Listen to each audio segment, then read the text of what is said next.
এবং স্পেশাল বরাবর আমরা স্মারকলিপি দিয়েছিলাম যে আমরা তাহিরপুর উপজেলা এবং জামালগঞ্জে যে বিআইডব্লিউটি এর যে অতিরিক্ত চাঁদা দাবি করতেছে আইনের বাহিরে এবং ইয়েতে ওই যে ফতেপুর যে আব্বা নদী মুখে এবং ফাজিলপুর এবং কামালপুর তাহিরপুর উপজেলা কামালপুর অতিরিক্ত টাকা দাবি করতেছে 50 টাকা 4 টাকা দাবি করতেছে।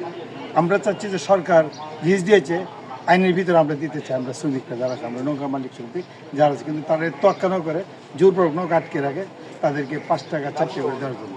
এটার জন্য আমরা আসলে উনি 2 তারিখে বলছিল যে আপনারা শনিবার আসেন, আমরা ওপরে বিস্তারিত আলোচনা করবো। এখন আলোচনা করছি, এখন উনি নির্দেশ দিয়েছেন যে জিবি যারা আছে আগামীকাল সকালে আমাদের ব্যবসায়ী নেতৃবৃন্দ মালিক সমিতি তাদের সহযোগিতা এলাকার স্পটে যাবে, কোথায় কী হচ্ছে এবং নৌকাগুলো যেখানে আটক আছে এদেরকে সারার ব্যবস্থা করবো, মানে কীভাবে আমরা শ্রমিকরা যাতে আমরা এবং মালিক সমিতি যাতে আমরা সহযোগিতা করি এই আশা। হ্যাঁ, তারপর একটা বিষয় আছে, সব কিছু আইনের মধ্যে হয় না। এসপি সাহেব বলছে যে ডিসি সাহেবের সমন্বয়ে একটা আলোচনা হবে ইজারাদারকে নিয়ে, এটা সুরা যাতে আইনের মধ্যে যাতে করা যায়, এটার দিকে তো আমরা একটু নজর থাকতে হবে। ঠিক আছে, দেখি এটা কী সিদ্ধান্ত হয়। আমরা থাকবো, আমরা আইনের মাধ্যমে ট্যাক্স দিতে আমরা প্রস্তুত। সংসদ কামরুজ্জামান কামরুল আমাদের সুনামগঞ্জে একটি চাঁদা মুক্ত করতে চায়, এটা আমাদের প্রত্যাশা। আসসালামু আলাইকুম প্রিয় আমার ব্যবসায়ীবৃন্দ এবং আমার শ্রমিক ভাই, সবার কাছে আমার সালাম, আসসালামু আলাইকুম। আপনারা জানেন আমাদের এই সাদাবাজের বিরুদ্ধে এবং বিআইডব্লিউ এবং টুল ট্যাক্স কাজ সবের বিরুদ্ধেই আমরা একটা ধর্মঘট ডাকিয়েছি। আমরা ডিসি বরাবর এবং এসপি সাহেব বরাবর আমরা স্মারকলিপি দিয়েছি। আমাদেরকে আজকে ডেকেছেন, কিন্তু আমরা এসে একটা সুরাহা দিয়েছেন আগামীকালকে উনি প্রতিনিধি যাবেন, গিয়ে সব গাড়ি গিয়ে দেখবেন কি চাঁদাবাজি, কি নির্যাতন, কি অপমান আমাদেরকে করে। আমাদের শ্রমিক কত কষ্ট করে না খায়, আজকে 1 তারিখ থেকে আজকে 5 তারিখ পর্যন্ত শ্রমিক না খায় আছে, তাদের বউ তাদের বাচ্চারা হাহাকারে গেলে বুঝতে পারবো। আমি আমার শ্রমিক ভাইদেরকে বলবো একটু সহ্য করেন, একটু ধৈর্য ধরেন। আমাদের এমপি সাহেবও আমাদেরকে আশ্বাস দিয়েছেন এই চাঁদাবাজের বিরুদ্ধে একটা ব্যবস্থা নেবেন। আমাদের এসপি সাহেবও বলেছেন নেবেন। আমরা আমাদের আজকে বুক ভরা আশা নিয়ে এই অফিস জেলা প্রশাসক এবং এসপি সাহেবের অফিস থেকে বুক ভরা আশা নিয়ে যাচ্ছি। অনুরোধ সরকারের কাছে আমাদের এই ধর্মঘটটা যেন আমরা দ্রুতভাবে যেন আমাদের সমাধান করে দেন। যা আছে সরকারের যে ম্যানুয়ালে যা আছে আমরা তা দিতে বাধ্য।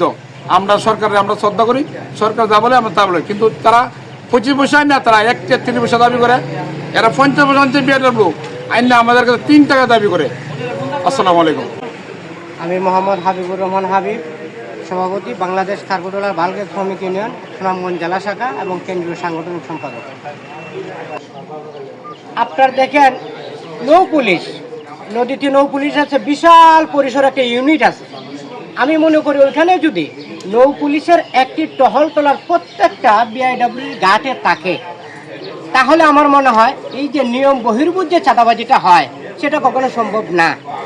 আমি মনে করি যে এই পাটলাই নদীতে যেখানে প্রত্যেকটা জায়গায় বিআইডব্লিউটি যেখানে ইজারা দেওয়া হয়েছে, এখানে স্পষ্ট লেখা আছে ল্যান্ডিং বার্থিং, এখানে ল্যান্ডিং স্টেশন দিবে, ল্যান্ডিং দিয়ে মাল ওঠানামা করবে, তখন ওই বিআইডব্লিউটির চার্জ বৈধ, সে টাকা নিতে পারবে। আমি মনে করি বর্তমানে যেভাবে ইজারা দিচ্ছে বিআইডব্লিউটি সেটা অবৈধ।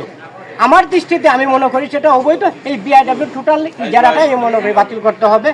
যাদবকাটাবালু শ্রমিক সমিতি লিমিটেড, আমরা এই চাঁদাবাজের দৌড়াতে বিআইডব্লিউ এবং টুল ট্যাক্সের দৌড়াতে আমরা এখন কাজ করার মতো না। আর 50 পয়সার টুল ট্যাক্স এখন 3 টাকা দাবি করে, আর 1 টাকা টুল ট্যাক্স বারবার একই বিআইডব্লিউ 3 জায়গায় নেয়। মানে আমরার উপরে এখন এই বড়ার উপরে কারার কাছে আমরা আর বাসার কোনো পথ নাই। আমি নুরুদ্দিন, স্টোন ক্রাশার মালিক সমিতির সদস্য। আসলে আমরা গতকালকে ডিসি অফিসে একটা স্মারকলিপি দিয়েছি এবং এটার অনুলিপি আমাদের এসপি মহোদয় এবং আমাদের এমপি মহোদয় সবার কাছে আমরা দিয়েছি। আসলে আমাদের অভিযোগটা হলো জাদুঘাটা নদীতে আপনার বিআইডব্লিউটির নামে অতিরিক্ত চাঁদা আদায়। আপনারা জানেন যে বিএডব্লিউটি চাঁদা এবং টোল ট্যাক্স বিভিন্ন চাঁদা আমরা পাথরটা ক্রাশিং করার পরে আমরা ফতেপুর বা রুক্তি নদীতে আমরা একটা চাঁদা বা বিএডব্লিউটি দিয়ে থাকি। আবার যখন আপনার নৌকাটা আপনার রুক্তি হয়ে সুরমা নদীতে পড়ে তখন আরেকটা বিএডব্লিউটি দিতে হয়। অথচ সুরমা নদীতে যে বিএডব্লিউটি এটার কোনো অস্তিত্বই নেই। যদি বিএডব্লিউটি দিতে অসঙ্গতি জানায় বা দিতে না চায় তাহলে আমাদের নৌযান শ্রমিকদের উপর টর্চারিং করা হয়, বিভিন্ন অত্যাচার করা হয়। আসলে আমরা এর পরিত্রাণ চাই। আমরা গতকালকে যখন ডিসি মহোদয়ের কাছে গিয়েছি, উনি আশ্বস্ত করেছেন উনি দ্রুত আমাদের এই সমস্যাটা সমাধান করবেন।